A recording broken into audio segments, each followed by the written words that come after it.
Where is he? Where are you? Skull Rock. Do you know it? Hello, this is Stacy over at the Skull Rock broadcast. I am joined by... Hello, this is Megan. Welcome back to our Stranger Things and Pop Culture podcast. We are excited, as always, to be chatting with you today and with each other. And we are going to talk Stranger Things today. So congratulations. Well, I'm not sighing over that. You know I love me my Stranger Things, but I said in my stories yesterday that it will be season 5 themed, but we had promised we were going to do this episode. Yeah. So we weren't negative Nancy's. I mean, we've been talking about Stranger Things every episode pretty much, just like a different level of how much. And we're going to talk about season 5 today, which we're not getting into our deep dives yet, but we do have a plan for that. Locked and loaded. Yep. We got a schedule set. So stay tuned for our first deep dive in like a couple of weeks. Remember how much we were crashing out? Because like we magically somehow finished season 3 for 4th of July and we're like, that's so kismet. And then we just like race to finish 4 before 5. Didn't we like finish our last one like mere days before season 5? Yeah, I think I put it out the day season 5 came out or something like that. God, guys, we were so hopeful back then too. We're like, season 5 is gonna fucking rule. We gotta finish it before season 5. But we did like some things about season 5. So we did our episode probably a couple months ago now at this point about like the things we would fix about season 5, but today we're doing like our faves, like our favorite things about season 5. Yeah. But before we get into that, how's it going, Stacy? It's going pretty well. Before we started recording, I was telling Megan I was not very productive this weekend, but YOLO. That's okay. Yeah. And there's a perfect excuse because I was doing couch cello, couch cello. saw that on TikTok. I thought that was clever, and was living my best life, just switching back and forth between TikTok and Instagram, judging all these outfits, laughing at just the misfortune, fascinated that a bunch of people got food poisoning by that pizza, and watched some of the live streams of the performers. Some were better than others, and I just know, even in my youth, even if I was high off my ass and I had the money to burn, I don't think Coachella was ever meant to be an experience for Stacey Still. Yeah. I did a music festival once where I camped, but it was like obviously not like such Coachella a hippie level. It was a very like hippie music festival actually. But it was fun. Like had our little setup similar to some of the Coachella ones that I've seen. And we would sleep and then go watch music all day, and yeah, it was fun. Bonfires at night. Sun. See, bonfires are cool, but like I don't do well in the sun. My Irish side comes out. I burn very easily. And even if I wore the biggest, fucking most obnoxious like Tim Burton hat, I know I would die of heat stroke or like shit my and pants. I don't think you're allowed to bring like chairs or anything like that. Like, oh my, sitting on the grass. Yeah. Guys, all things go. I barely was able to get up. That you wanted to roll around in the grass. I did. I mean, we were on the phone last night. I confessed to Megan last night. She was like, oh, I'm laying in my backyard, like actually going outside. Meanwhile, I'm like a goblin, just being like, I'm judging these people's outfits and I'm wearing dirty PJs. And I was like, this might be weird to admit, but one time I was driving by a golf course with my brother-in-law and we passed their like country club up in Maine. And I looked at the golf course and I go, this is on my bucket list. I go, even though it would be trespassing and I know it's a big no-no because you're going to wear like cleats, I've always wanted to just lay down and sleep on a golf course. Like, you know, that grass is soft as shit. The look that Sean gave me, he went, what? And then I was like, did I say that out loud? Shit. And I quickly changed the subject. But I love that at first I went, you're raw dogging laying on the grass? Ticks. And you were like, I have a blanket laid down, but it's freshly mown. Like, I've laid down on the grass. You can tell I never go outdoors. It was very nice. I had a nice evening lying in the grass and talking to Stacy on the phone. And then I watched a movie. I watched Lost in Translation. So a Bill Murray classic. Yeah. I laughed a lot more than I thought I was going to.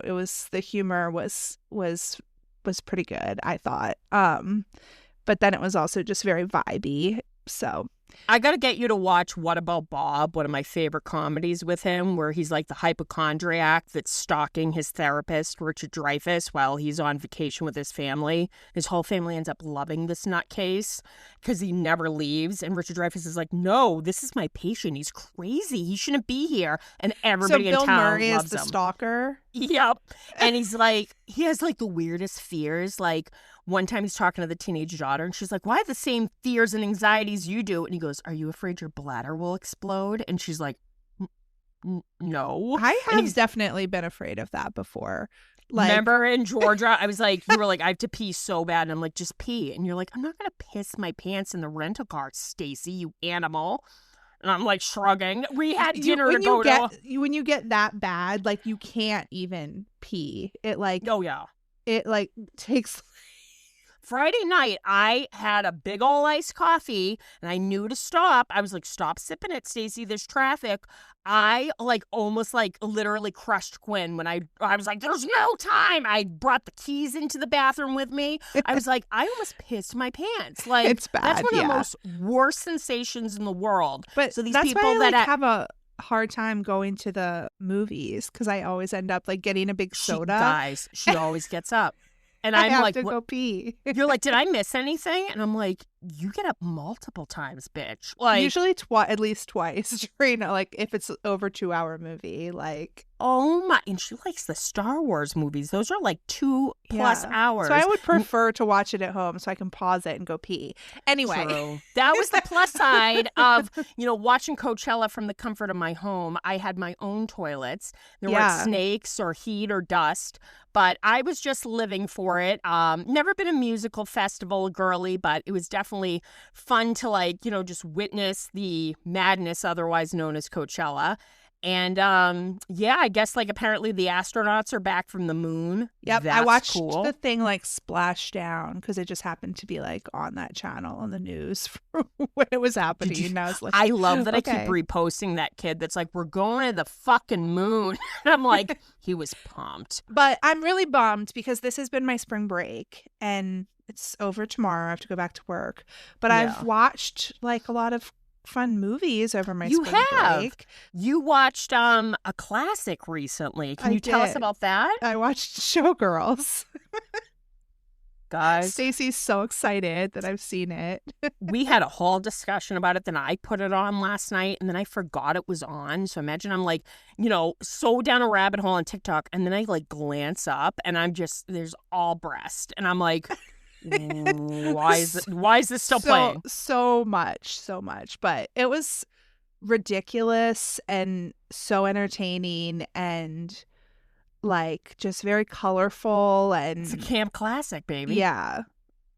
I enjoyed it. I just loved that they really were going for a serious erotic thriller.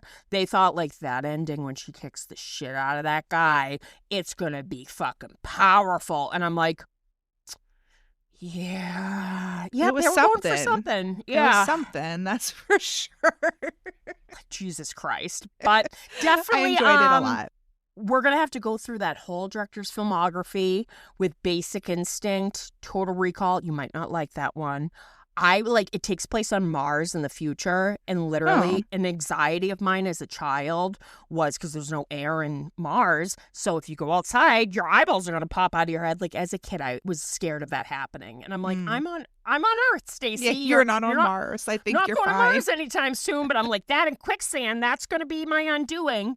But we're eventually going to show you RoboCop, though. Oh my god! I feel like we're not going to be able to get through an episode of the podcast without you mentioning RoboCop.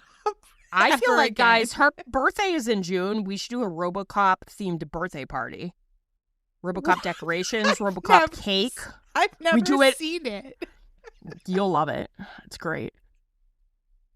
Fucking RoboCop. This RoboCop bit is never ever gonna go away. I kind of had the hots for the actor who played RoboCop, Peter Weller. Back in his youth, you would get it. And literally, he was in this movie, and it's known as Is he really old now? Is he dead? He's still with us. And if he dies now, it's your fault. But I'm sorry, like Peter. he's old as shit, but like, man, back in the day, smoke show. And he was in like classics like Leviathan, but he was in this movie that's known as like the Oh, ultimate. didn't you talk about Leviathan with Matt? I feel like you talked about it with Matt. That was, I'll never forget, it's what The Abyss should have been. And during the pandemic, I had like this like online like weekly film that like night with a few people I went to school with. And I remember we originally were going to do like themes. We were so hopeful back then. And I remember my friend Anthony was in charge of the theme. So he's like, all right, Nick, for the next movies you're going to pick, because you could pick up to 3, he goes, you need to stick to this theme. It needs to have a werewolf in it. It needs to be underwater and take place on the 4th of July. And he went, I can maybe do it takes place underwater, but I don't think I'm going to fit all 3 of those. So I'm like, when the fuck does a werewolf take place in Leviathan? And were they talking about celebrating the 4th in that movie? I missed that. I still quote that to this day and bust poor Anthony's balls about that. But Peter Weller, he was in this movie called Buckaroo Bonanza, or Bonanza? Bonanza. Oh, shit, I really mispronounced that. Guys, cut that. Keep it in. And it was technically the prequel to Big Trouble in Little China, John Carpenter movie. And it's just so ridiculous. He's literally, like, it could never be made today. But it's supposed to, he's a rocket scientist / rock star, and him and his gang, where there's like Jeff Goldblum's in it randomly, and he wears a cowboy hat and chaps. There's a guy whose character's name is Perfect Tommy, and it's just ridiculous. And it's about them like fighting aliens, and it's just really over the top and campy. What is this movie? Buckaroo, what are we talking about? Bonanza. How did we get here? Well, camp classics. But anyways, like everyone talks about what a goddamn fucking mess it was. And it bombed, of course. And it's now like had a second life, obviously, as a cult classic. But at the end of the movie, they're like, you know, Buckaroo will return in Buckaroo and the World Crime League. And the sequel never fucking happened because the movie sucked. And instead, John Carpenter was like, so I'm going to take that idea and I'm just going to literally strip all the ideas and do my own thing. And he made Big Trouble in Little China, which have you seen? No. Guys? Sissy, I've not seen anything. My surprise, no, not really. But she let me know multiple times last night she loves Armageddon. Which, who doesn't like Armageddon? I do love Armageddon. No nukes, no nukes. Where was I? No, I don't know. I have no idea. Just fucking Bruce Willis is like on the oil rig, like what a daddy. Spoiler alert, he sacrifices himself, and I'm like, Liv Tyler, quit your fucking crying. If you haven't seen fucking Armageddon, guys, come on. Billy Bob Thornton kind of did it for me in that movie. Like, I got it when Angelina was with him because that was around that time. I was so proud of myself when I was watching Princess Mononoke. It was like the dubbed English language version, and I was cheated. I was like, who is that? And then I was like, that's Billy Bob Thornton. Oh, like he has such a distinct voice. Yes. Yeah. I was like really proud of myself for realizing I always forget that he had been in the industry for years. So when we eventually show you Tombstone, another Kurt Russell classic, he has this, me and the audience, wink, wink. There's this scene where Kurt Russell like takes over this casino because he's the good guy. And there's like this really abusive like guy who's running the gambling shit at the saloon. And Billy Bob Thornton was a little chunky back then, unrecognizable. And like literally like Kurt Russell like slaps him across the face multiple times. And I'm like, oh my God. And what is this movie? Tombstone. Tombstone. Okay. Which ultimate Western, one of my favorites. But as for Kurt Russell, I love all his movies, but Big Trouble in Little China is so goddamn good. It's when John Carpenter tried to do a non-horror movie. It's like an adventure movie.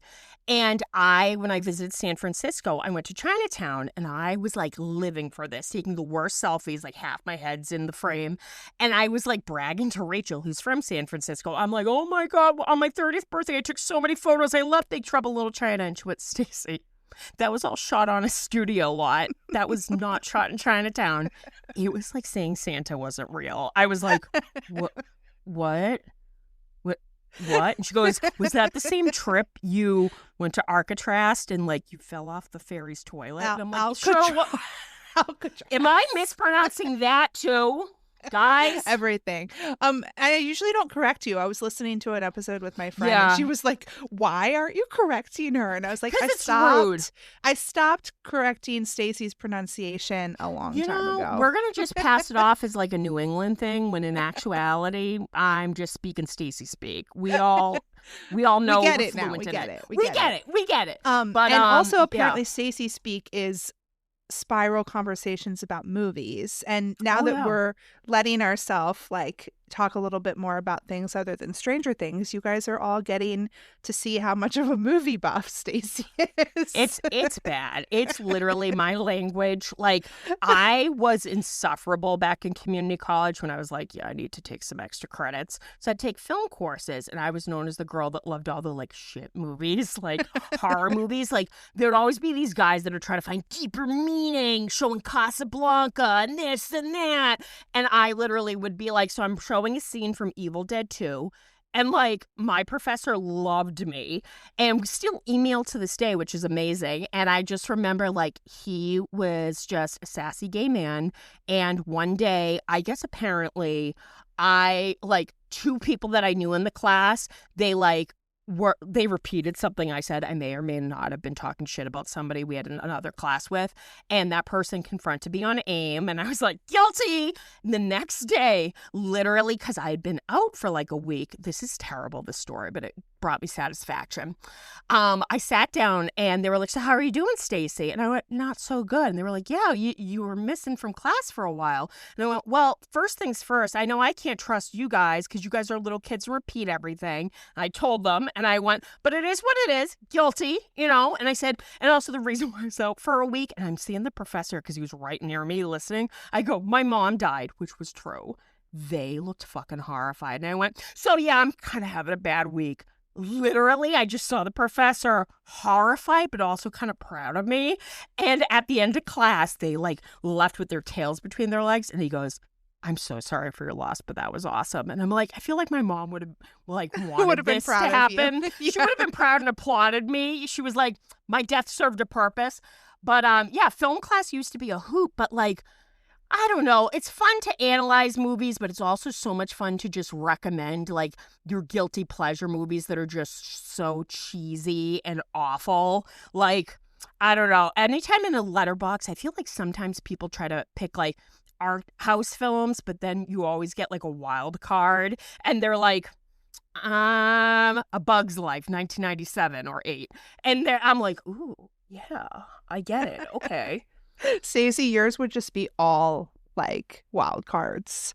Oh yeah, besides Jaws. Like, I feel like that's a classic, and I love Jurassic Park, but then I'm like, Summer School, Radioactive Dreams.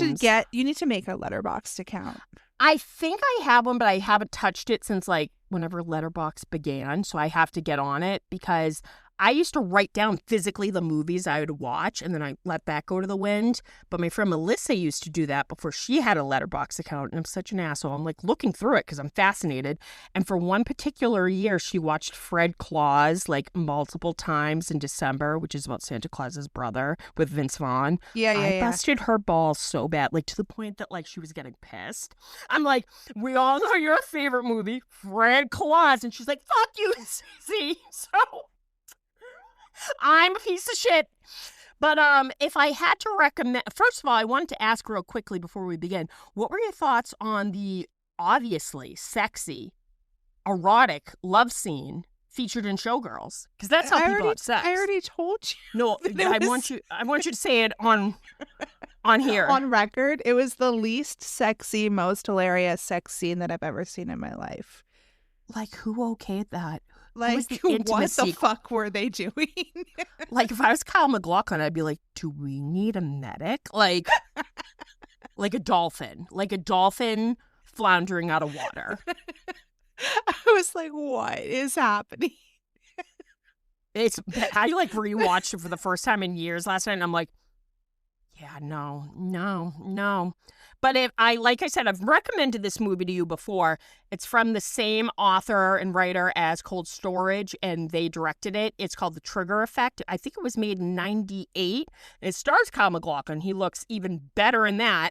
And it's based off a Twilight Zone episode, The Monsters Are Due on Maple Street, and has a young Dermot Mulroney. Mm-hmm. And it's during a blackout in Los Angeles that lasts several days. So there's like looting and people are like turning into monsters, like, you know, stealing shit and feeling the right to bear arms. And it definitely has a message at the end of it. But I was like, that's a sleeper hit. Like, a lot of people overlook the 90s, saying it was a bad decade for movies. I think it was when movies were probably at its peak, back when it was an event to go to the theater, get your popcorn, and watch a movie. Yeah, for sure. Like I'll have to check Armageddon. that one out. I love Full circle. Armageddon. So good. Guys mentioned it multiple times. And then she goes, and Pearl Harbor. Shut up. It's I my almost favorite. hung up. I almost hung up. You must love the town. Pearl Harbor? Well, you said you must have been a Ben Affleck fan. I said I've you never must love seen the town. Get out. Get out. Is that a scary movie? No, it's about Boston. And you get to see Blake Lively do the worst Dorchester accent. She's Was like, this "Your before? crime best Was this after Gossip Girl? Right after, when she was trying to be a serious actress. John Gotcha. Hamm's in it, packed cast. I was a Gossip Girl fan. I liked that show. You would be a Gossip Girl girly. Speaking of shows, we are, like we said, we are going to be we're going to be positive, guys. Yeah. We are not going to be little trolls, and we are going to be highlighting things that we actually enjoyed and loved from this final season of Stranger Things, because we felt like this was a good palate cleanser before we begin our deep dives in a couple of weeks, where buckle up. Like, Megan's going to have to like edit a lot. I'm going to be You need to hold it together. it's going to be like Eddie Murphy Raw. Like, I'm going to go off. So yeah, I'm excited to do this today. Let's climb on up the radio tower. Okay, so my number 5, I'll go 5 to 1 or whatever, was the music, especially in the finale. I felt like I enjoyed the music that they used. But the first episode too, with that Diana Ross Upside Down song. I know. Yeah. That was cool. And then but the Prince songs, the Pixies song that they used, and the fact that they used Heroes by Bowie at the end. Thanks, Carrie. Yep. So though that was something that I did enjoy about season 5. They always have a really good soundtrack, even with season 1, when obviously the budget was smaller. And I know people picked it apart that the Bangles' Hazy Shade of Winter played I after loved Barb that. dies. Sorry. I loved that. And first of all, great song. And people are like, Yeah. yeah, it came out in 86. And I'm like, everyone shut the fuck up. Yeah, and then I mean, I love White Rabbit in season 1, Jefferson Airplane. She was Not Jefferson convinced. Starship. Yeah, Jefferson Starships. But that also had Corey Hart, and then obviously the budget got bigger, Thriller and stuff. And then season 3 onward, it was just an explosion of popular music. And it was such a cool, time to almost have these artists have a second wind. And I love that Kate Bush finally got, into the Rock and Roll Hall of Fame, and she made a fucking pretty penny with Running Up That Hill, even though people are probably sick of it, as did Metallica with Master of Puppets. That's what I was going to say. It exposed new generations to music. And I will admit, I think they tried to make the same thing happen with Tiffany, I Think We're Alone Now, which great song, but And it got a little boost, I think. It did. But I think Diana Ross's Upside Down, that had a second life on TikTok, because everyone was like, oh, that's ingenious. They're just using this now. Yeah, too bad the A-Teens, was it A-Teens Upside Down? Upside down, dancing on the ceiling, inside out, stranger to this feeling. You're getting kicked off the clue radio tower. What I can do, I'll go crazy if I can't get next to you. Is it A-Teens? I'm looking it up. Yeah. By the A-Teens. A star symbol teens. When did that song come out? You're going to be 2002. About the song. Let's see. We fact check over here on the No, broadcast. I didn't. It was originally called Bouncing Off the Ceiling. Too close to Dancing on the Ceiling, Lionel Richie. I was singing the shit out of Lionel Richie on Oscars night. Say you, say me, say it for blah, blah, blah, say it absolutely. I can't figure out White what Knights. year it came out, You but could've- Google it. Jesus. Girl, like, you're already going to have to edit out me singing Say You, Say Me, so. 18's Upside Down. Release date 2001. Oh, I was close. I said 2002. Yeah. But No, that band originally just did ABBA covers. And That's then actually clever. Yeah. Then Which ABBA, like, Karen Wheeler absolutely would be fucking playing Fernando, which I love that everybody called that See? I made a Demogorgon connection. Fernando. It's a connection. There was a method to her madness.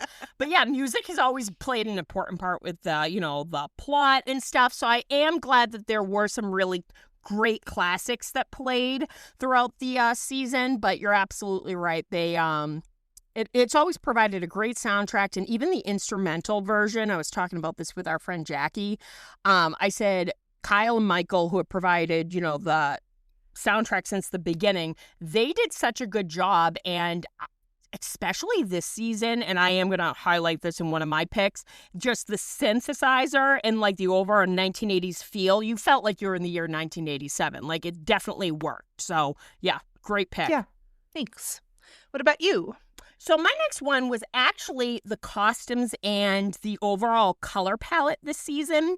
We were returning back to our roots, having it take place in November, so kind of early winter, late fall. And I really, really dug the palettes of beiges, tans, burgundies, navy blues and stuff. There were a lot of really interesting costumes, which, you have to remember always, and we've spoken about this in the past, the fashion trends that were really popular on the West Coast, it always took a little while, even if it was a year behind, to hit the Midwest. So we saw definitely some really like what people living in that part of the country would be wearing in 1987.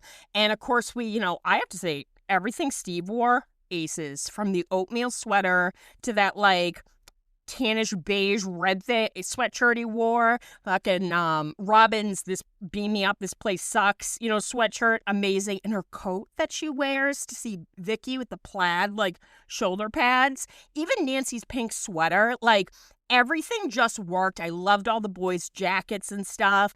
I love that Henderson was still rocking the Hellfire shirt and growing his hair out. Loved his, cap this time around.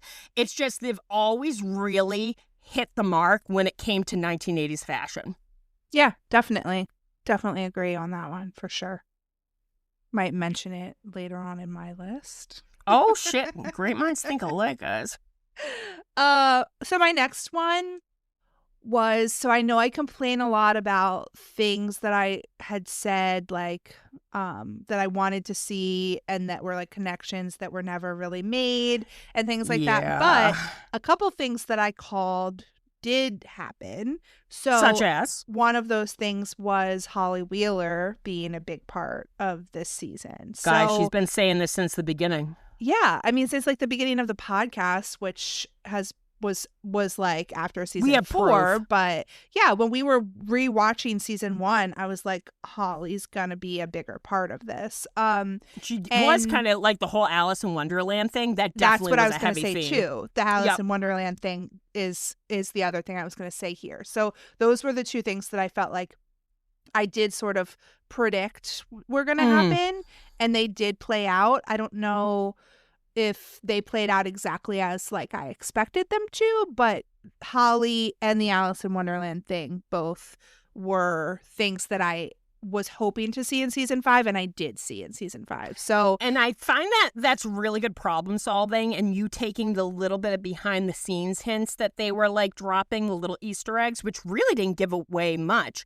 And from the Wrinkle in Time to the little clues from season 4, guys, it's on record. Megan right away was like, what about this? And like just the visuals of even down to the dress that, Holly wears, going through, these different memories and climbing through these holes, like that is Alice in Wonderland. So good Yeah. for you. Unlike me being like, Eddie's coming back. For sure, guys. I know. And I thought that the actress that they got to play Holly did a good job. Absolutely. And I liked, some people have mixed feelings about it, but I liked all of the stuff with Holly and Max. And Max being sort of like the Mad Hatter was pretty cool. So she's like, by the way, this is my memory. You're on your fucking own. Yeah. Like that was that storyline was one of the most engaging in the season for me.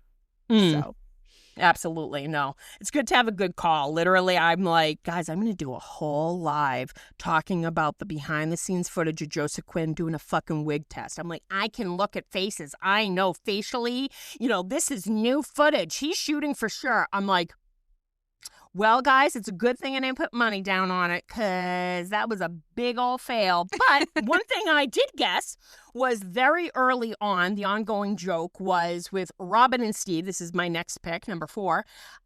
They first were at Scoops Ahoy, then Family Video. And people were like, I can't wait to see him next season being bartenders or something. And I right away pieced from the little hints that there was a radio station. I went, they're going to be DJs. Yeah, you said this so early on and we barely saw anything. There was no confirmation that photo was even a radio station. And it showed it. The Pink Floyd, the wall poster. It showed the rubber chicken and some vinyls. And I went, that looks like a radio station. And I think it was the first little glimpses we were getting when they first started production. And I went, this is a radio station. They're going to be DJs. Even though people could argue being like, how did these two assholes become DJs? They're too young. But it happily worked out. And even though yes, I've expressed I would have loved to see more of that, call it lazy, writing or not, it was a, convenient way to recap everything that had happened since 18 months apparently passed.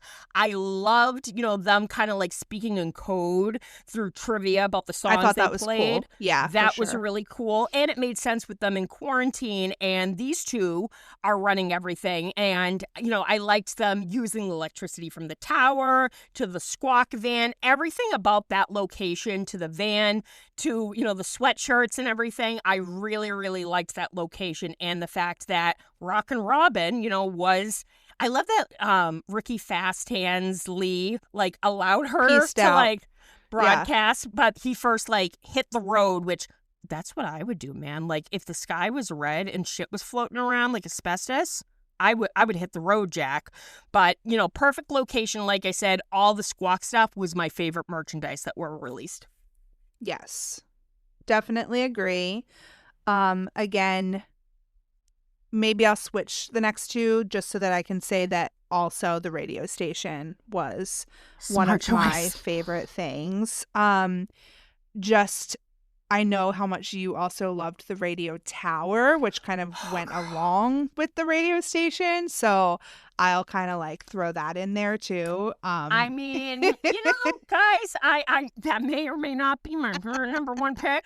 I will not shut up about that. That was, if season 5 did anything, it gave us that.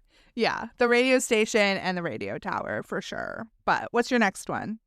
I'm gonna have to say, the final scene in the basement with the finale. Yeah. I know we did enjoy the graduation scene. If we weren't going to get Eddie, that was a perfect tribute. We loved, the Hopper and Mike scene together outside Town Hall.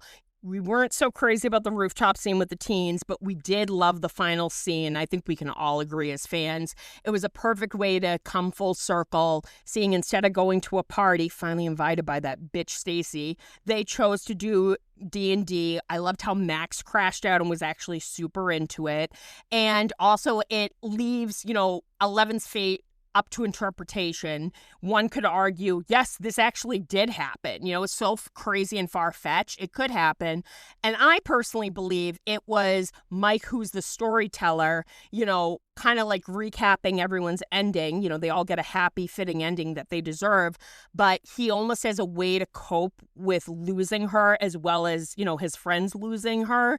This is a way to almost have a little comfort with that, maybe that glimpse of childish, wonder and, dream that she did get a happy ending. 2 waterfalls. But nothing makes me cry more than 3 fucking and Owens. Owens. Him with it. I'm like, when he's dressed like he's backpacking, I'm like, they're on holiday.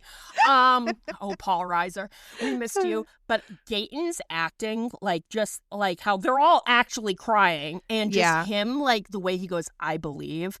Everyone's, of course, I believe, tore my heart out, but something about his being the first one, it's almost like maybe they do know it's bullshit, it's a fairy tale, but they choose to believe that because that's the ending they feel 11 deserved after what a miserable life. And literally just them all saying they believe, and then just the original, like, kids theme playing as they all put their books away. Like, I'm going to start crying. And they all go up, and Mike just, like, it's almost like he's turning the page and closing that chapter of his childhood as a new generation. His sister and her friends are now playing D&D, and nothing is more beautiful, this was going to be my bonus, as the final line of Stranger Things being, girls don't fart. Yep. I know you loved that so much. Not a dry eye in the house. Fart jokes, yes. Dick jokes, apparently no. Oh, besides making it canon that, like, Steve Harrington was packing, even though everyone was like, okay, Robin, like, guys, you know how beside my... Get ready for the fucking rewatches. Those deep dives, I'm going to be like, it's ridiculous. And people are like, that's how, like, 15-year-old boys talk, Stacey. And I'm like, only fart jokes. Okay, so my next one was the new character when they said they weren't going to have any new characters. But it was worth it to get Delightful Derek. I have to agree, and I know I've said this. At first, I'm like, what the fuck? He's going to just play the typical annoying, like, bully. But like I told Cinco, him laughing and how hard he hits his head on the table after being drugged and then telling, like, Robin to suck his fat one. I'm like... And Joyce giving him the pep talk, being like, you're delightful, Derek. I'm like, I love this kid. So I've had a lot of students that were similar to this kid. They grow on you, yeah. They're the ones that are, like, the hardest to have in class, but, like, secretly you think they're just, like, hilarious. I'm telling you, I had a kid once, he looked at my Eddie tattoo and he went, is that a Motley Crue tattoo? And I went, you're in 4th grade. How do you know who Motley Crue is? And then once I had a all about me, like, sheet, I had a whole bulletin board, and I'm testing him, and he looks up at one, and it says, like, I love parties. Like, the sweet 2nd grader wrote it. And he goes, does that say panties? And we just lock eyes, and he has the most shit-eating grin. And he goes, does it, Miss Still? Does it say panties? And I go, you need to stop saying that. Like, I wanted to kill him, but at the same time, he was so likable. He's such a little shit. I liked him. So definitely Delightful Derek vibes. And I love that, like, he was sitting with the Wheelers at the graduation scene, and he's playing with, he's now Holly's, like, he's ride like or die. part of, like, Holly's, friend group. Him and, screaming at the kids, like, keep going, you idiots. Like, as someone who's fat, I literally would do the same. I'd be like, I'm not going to be responsible for everyone's death. Keep running. Like, I'm like, I love him. Yeah, he's great. So and he gave me Megan vibes with the whole, like, find your inner peace and meditating, basically. At the military I love base. that part. Actually, I'm so glad that we did this episode because it's making me excited to rewatch season 5. It's going to be interesting. I've been ride sort for of sure. dreading it, but, like, this is making me excited. So there were some good moments. Well, we'll throw him a bone when a bone is deserved. My next one would be Steve driving his car through the gate. We saw it, like, featured a glimpse of it for the trailer. That was the part of the trailer that we, like, loved. Like, we were like, okay. That's when I really started getting pumped. It was right beforehand. And Steve's Beamer has been such, like, a, constant, like, theme. He's driven the same car. It's been featured in a lot of important scenes and stuff. That's his baby. And I love that, first of all, we got merchandise this time around, not just from Matchbox, which the artwork of Steve, if I ever get a season 5 tattoo, guys, yes, I'm out of control. I'd get that artwork. Yeah, it's but also, like, all the Funko, like, pops where, like, a vehicle is being driven. He's driving the Squawk van and his Beamer. And even though it was the hardest loss we had to go through, just floating around in the abyss, Liberty Mutual's like, I don't know how to act of God. But the fact that, like, yes, I kind of rolled my eyes when he compared it to a peanut butter bopper. I'd be like, you're going to kill us all. And wrecked it. But we got peanut butter boppers out of this season, too. So that was kind of nice. My favorite merch release, hands down. Us trying it and you literally just crinkling the wrapper in front of the I always said microwave, guys. Not microphone, microwave. That's where I am. But anywho, I just loved that, like, yeah, it was sad to see her go, just floating around. But the fact that, like, he was badass enough not only to run over the Demogorgon, but then to take the chance and go through the gate, through the silo, like, he went to a different dimension. The fact that Joe Keery can really drive stick, hot. And I feel like his Beamer is almost as iconic as Hopper's truck, Billy's Camaro, the Surfer Boy pizza van. Like, it's just one of those vehicles that's just so iconic. And I loved that even though she is now floating around in the abyss, she got her moment to shine this season. Yeah, with her sunroof. You know what? Go kick rocks. Suck my fat one, Megan. Do you remember on the podcast with Mike and Charlie when I was like, Stacey hates it when I correct her? Guys, I almost literally blurred out in rage, like, sunroof gate. And then it was like just taunting. Like, then they were like, this season we're really going to fucking show. Yeah. There's a sunroof. And I'm like, what the living fuck? Like, yeah, what fresh hell are we living in? What Stranger Things writers were listening to our podcast is what I want to know. I'm still convinced about the waterfalls, and I love how much it pisses Megan off. She's like, there were 3, Stacey. And I'm like, no. Guys, you know there's 3, but I refuse to admit it. So she just said it on record. There's 3. I don't know what you're talking about. Okay, so my last one, no surprise to anyone, kind of goes with what Stacey was saying with costumes, but I mean, basically just like Steve in season 5. What a man, what a man. What and, a like, mighty fine his man. outfits and just like how he looked. I mean, sorry, I'm going to be a Joe Keery, Steve Harrington fangirl for life. He sported some of the best looks. And even though I wasn't really a huge fan of kind of like this weird tension-filled space he was in with Dustin, and then like apparently like he's like competing for Nancy's affection, but no, he's not really. Like all that bullshit, setting aside the writing, setting aside his looks and overall his scene stole the show with the boppers, the radio tower, him doing the squawk, him driving into a different dimension, him kind of saying, like, unfortunately, some, like, hard facts about Eddie just simply because he didn't know how to help Dustin. And, like, their fight was heartbreaking, but he made sure, like, Dustin wouldn't hurt himself. And then, like, him near tears, like, giving up. That emotional moment when Dustin, like, you know, prevents him from fucking falling into, you know, Vecna's, you know, cum stairwell with the ladder. And then, like, he had a lot of great moments that him falling off the radio tower, like, yeah, cliche. We knew it wasn't going to happen because literally the internet would riot. I feel like collectively everyone's asshole dropped out of their body when that happened. And then, like, I do love, and we've agreed, erase the fucking rooftop scene. Like, I love that he's a sex ed teacher. That's great. I love that we know he's got a big dick. That's great. He's going to move to Forest Hills. Great, great, great. I just loved one of my favorite looks was 90s Steve with the sunglasses and the like purplish blue shirt, even though that got leaked, with his, you know, Guess jeans, and he's driving his new truck. R.I.P. the Beamer, and it's got a little Winnebago attached to it. And like him and Dustin are going to go on all about like adventures. I know everyone's like, Mike's the heart of the show. He was the heart of the show. He had no, like, I love everyone going, literally, he did this literally for the love of his friends. He didn't have a loved one involved. He, you know, didn't come back for revenge or whatever. You know, he wasn't lost in a different dimension. He did it to protect those kids, constantly risking his life.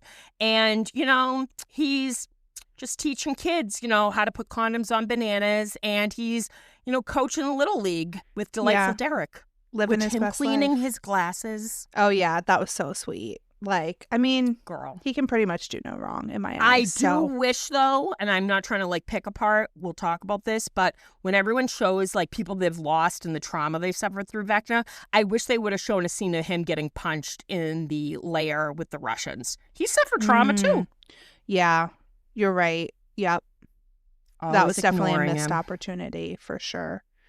Yeah. So that was mine. What was your last one? Oh, we Steve already kind of know. Harrington, Joe Carey, man.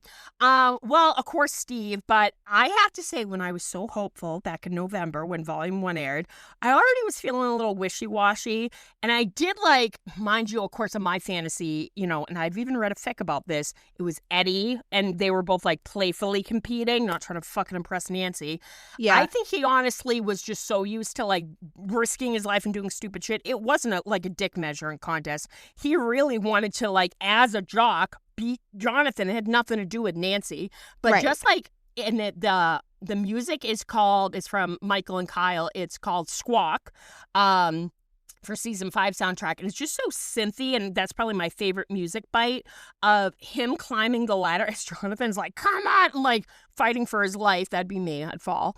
But I loved all the theories between volumes, people being like, shock jock, is he gonna fall, this, that, you know, like people were wondering, and they were teasing it knowing that we would riot. But just that whole scene, even though people tore it apart, green screen and the circumstances with, you know, Nancy and all that bullshit, I just the image of that man climbing a ladder, like my next tattoo will be Steve Harrington climbing the Squawk ladder. Like if he really had fallen off the fucking tower and died, I'd be like, whatever, it was kind of hot, like in a sick way.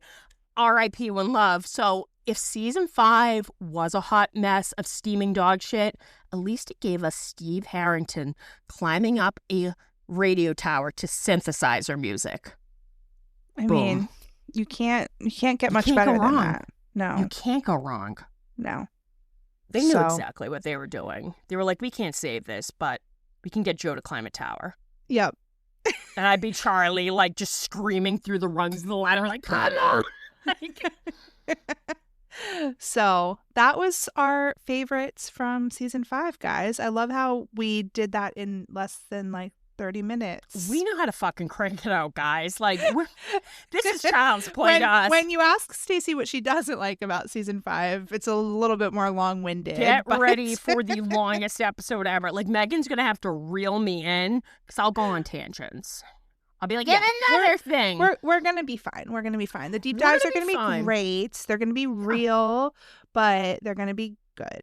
So yeah, it'll be upfront fun. and honest, just like the Surfer Boy pizza. I love that. Like 2 years later now, we're like hot circular garbage, guys. It tastes like assholes. Yeah, they still have it in the stores too. They do, and I'm like, is that old or new? What the fuck? Yeah, I'm like, where did that come from? Which nobody's asking for that. Nobody's asking for that. Which, did you upload the taste test yet? Not yet. No. Okay. I gotta put it up. Maybe hopefully guys, before this episode comes out, it will be up this week. Yeah. On the Patreon, you're gonna see me sampling some international Stranger Things themed snacks. Shout out to Rachel. Guys, that garlic dip. No. It could take paint off a car.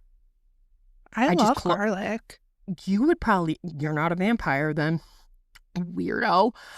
Literally, I capped the jar and I thought out of Cinco, and I was like, this will never be opened up again. And I just have it raw dogging in my collection, unrefrigerated. It's gonna grow mold, Stacey. You Pish need to posh. clean it out, and then it won't look as cool. Maybe I can fill it with black paint. oh, is it a clear jar? It's gonna look like pee pee poo poo if not. I am only going to have myself to blame if, like, that's the cause of the apocalypse, the black garlic dip. Yeah, like cold and of course, storage. I'm trying to read, like, the instructions on refrigeration, but it's all in, like, Spanish. And instead of, like, Google translating it, I went, well, we're just going to set this down, and that's that. I wonder if you can, like, get some, like, epoxy or something like that and, like, pour it in the top. I was going to to make sure it never gets opened. It's literally the Ark of the Covenant. Yeah. I knew it was bad when my friend Kate from England sent over these custom cookies with Eddie and Steve on them. I think I gave the Eddie one to Brandy. And originally I wanted to keep them because they look so cute. And I was going to like epoxy them and shit. And I just remember Brandy looking at me going, just eat the cookie. And I got to tell you, I enjoyed the shit out of my Steve cookie. Got up before everybody else, had a cup of coffee. And I'm like, he's delicious with a capital D.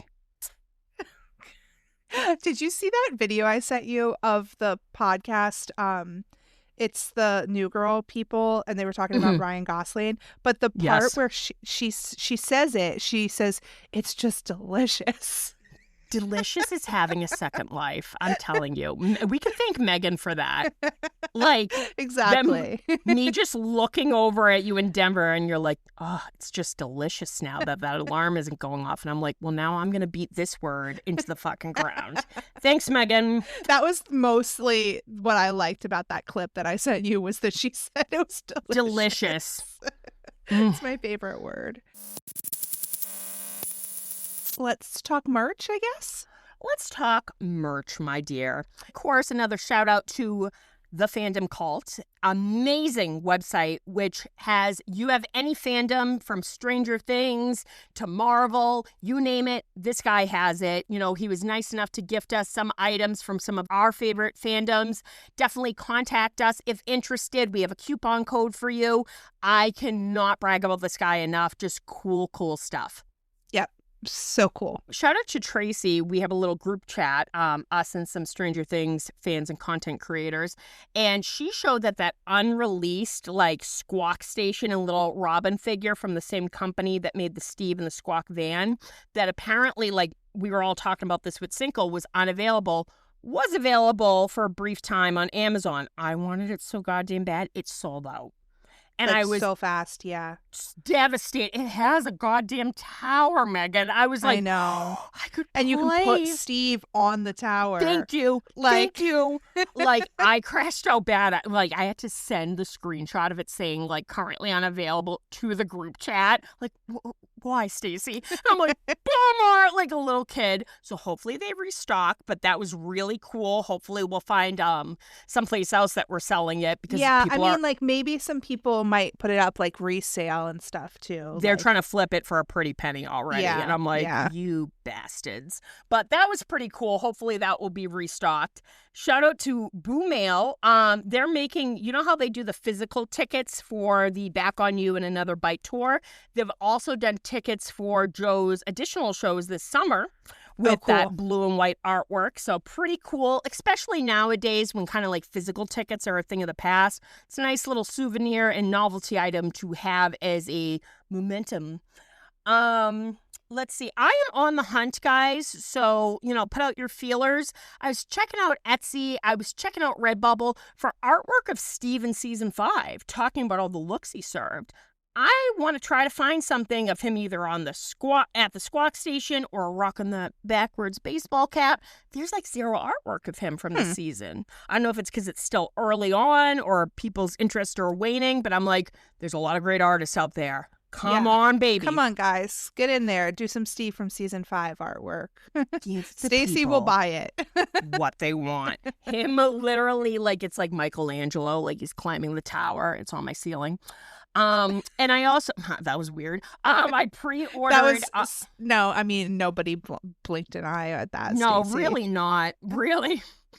This is the theme of my house, So I pre-ordered, I know I've mentioned this, the backwards cap Funko Steve rocking his baseball cap, as well as the U2's figure of the Squawk set of Robin and Steve, and they're not coming out until June, which, whatever, but I'm like, what's the hold up?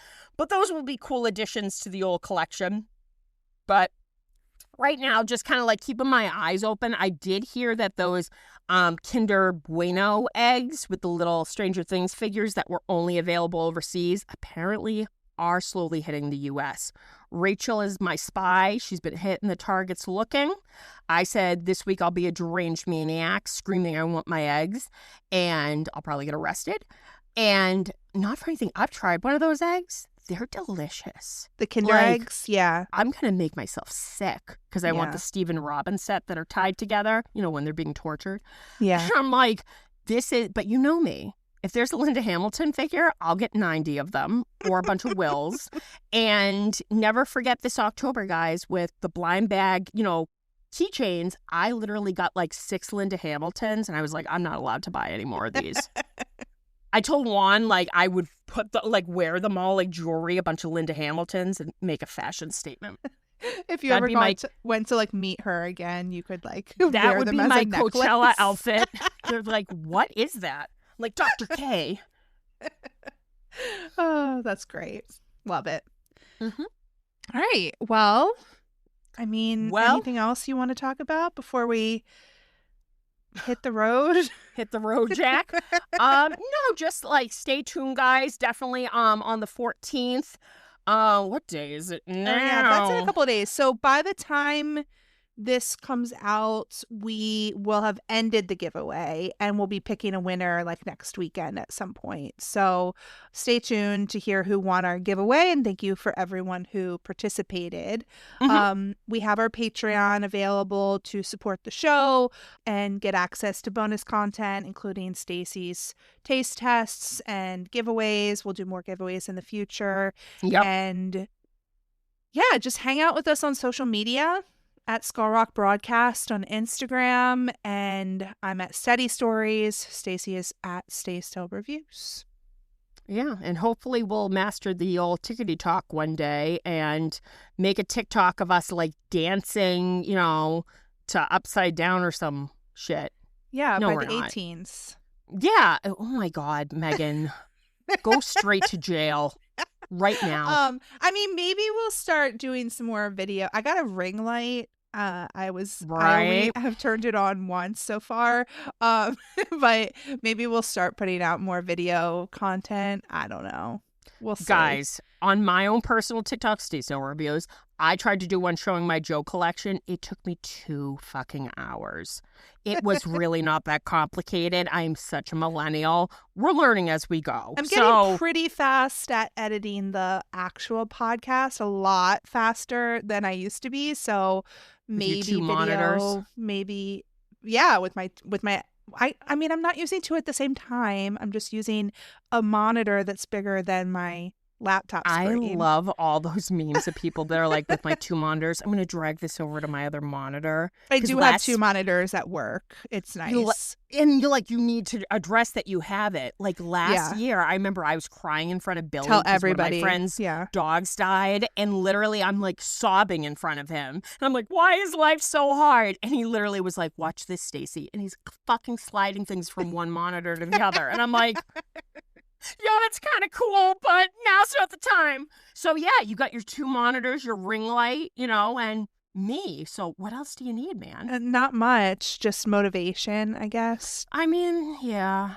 Monitors, ring light, Stacy, motivation. The way I sold you on that was me clicking mine on and off like far too many times. And I'm like, on, off. I looked like Glenn Close from Fatal Attraction. It was pretty bad. And you were like, I get it, Stacy. And I'm like, on, off, on, off. She did look a lot better with it on. Yeah. Lighting is key, man. Lighting and filters are key. I love that when you were showing me, you were like, which setting looks best? I felt like I was at the eye doctor. Like, when you really can't tell the difference, but you just lie and you're like, that one. But you looked good. I was just like, thanks. They all look the same. She's just gorgeous. Like a painting. Like a Michelangelo. You and Steve Harrington climbing the tower forever and always. Thank you. I appreciate You're like, that. That makes me uncomfortable, Stacy. We're signing off. Well, until next week, we will catch you on the flip side. Over and out. Over and out.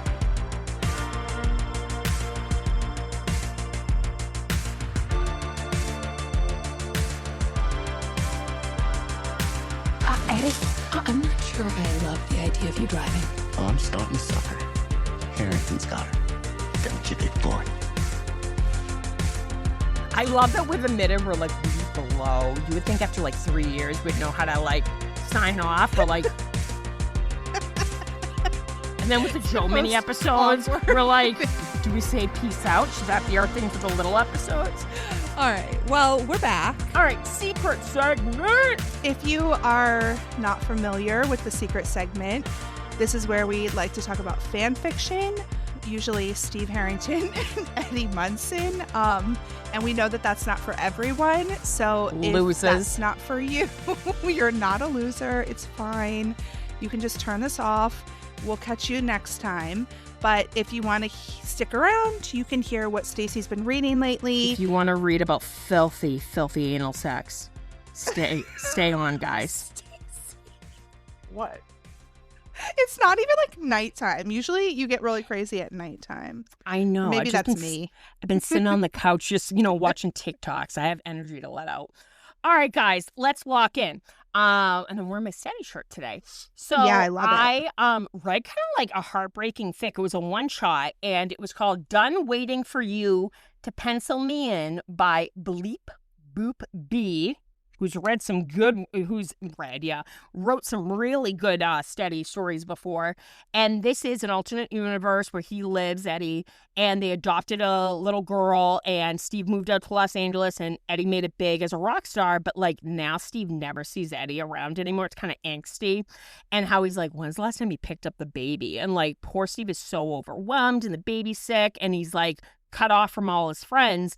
And luckily Claudia Henderson, forever the motherly figure Steve, should have had, calls him up, and he just bursts out crying, and she's like, do you want to come home? And she arranges for him to fly back to Hawkins and to stay with her and stuff. It's very sweet, kind of pulls on the heartstrings, and it takes Eddie like weeks to notice his husband and daughter are gone, and he feels like such a dick. But literally Steve's like, no, I'm Beyonce, I'm an independent woman, and I don't need no man.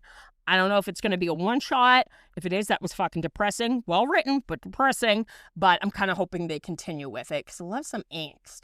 Mm-hmm. I'm in the middle of... I need angst if I know. I like angst if I know there's going to be a happy ending. Thank you.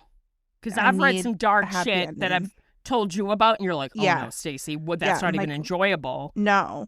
And I'm like smiling like a sick fuck. I don't know. I'm still reading Beneath the Empty Sky, where it's the alternate universe. Steve's a single dad, and he meets Eddie. They hook up and stuff. They fucked on Christmas Eve. Whoops. And now it's kind of like Eddie learning more about like the messed up circumstances with Steve's ex-wife. Steve's a teacher, and he rocks the glasses and the hearing aids. It's very like, archive canon, and it's very sweet, and the smut is really fucking good. And one of my favorite authors, and another thing, who does usually older Steady, who did like a certain type, they have like older Steady, and each chapter is a different point in their like life together, now married as, older men. And the latest chapter is about how Steve admits there's a woman in his office that he's attracted to. And Eddie's like, it's not cheating. I'll agree. You can fuck her. I'll be a cuck. And they literally, he asks the woman, and she agrees. And Eddie watches just Steve fucking rail her. And then like, it's just too much. So Eddie leaves. And later that night, Steve comes back, and Eddie's like, did you come inside her? And he's like, I wore a condom. And he goes, I thought you said you were okay with this. After I got it out of my system, I realized, like, I love you. That was just sex. And Eddie's like, it was a little too real for me. And then they fuck. And it's just in the jacuzzi, too. And it's just,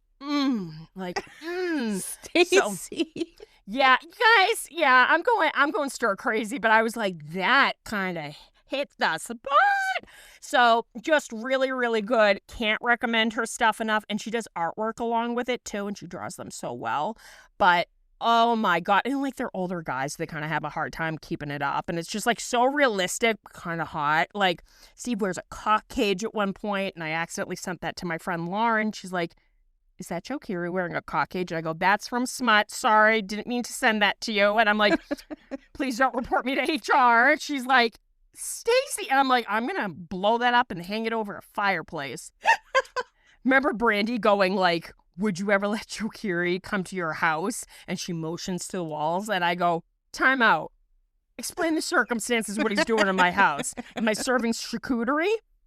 I would have to take that oil painting down and like throw it in the shower so he didn't see it.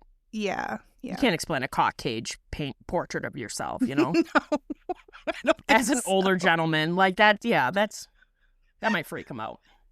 Okay. Well, that was great. That was lovely. Yeah. Thank you for sharing all of that with me. Of course, anytime. You're supposed to be sending me the one with the teacher, Steve. You didn't send it to me yet. Shit, I'll send it right now. Yeah, send it to me for sure. But Because, girlie, you gotta I know read a little bit. I've been kind But of. you read a physical book, though, which I'm proud of you. Yeah, but that was like like the two of us, a month ago at this point. we haven't read jack shit besides. Yeah, I need to get back into some sort of reading. I've been actually like craving it a little bit lately, so we'll see how it goes. Nice. But I mean, I'm keeping myself pretty busy with all these movies. So Hell yeah. Get ready, guys. that's been fun, RoboCop. too. Fucking RoboCop. RoboCop. Okay, with that, peace out. Her first tattoo, guys, is going to be RoboCop going dead or alive. You're coming with me. And it's going to be her entire arm. Okay, over and out. Over and out.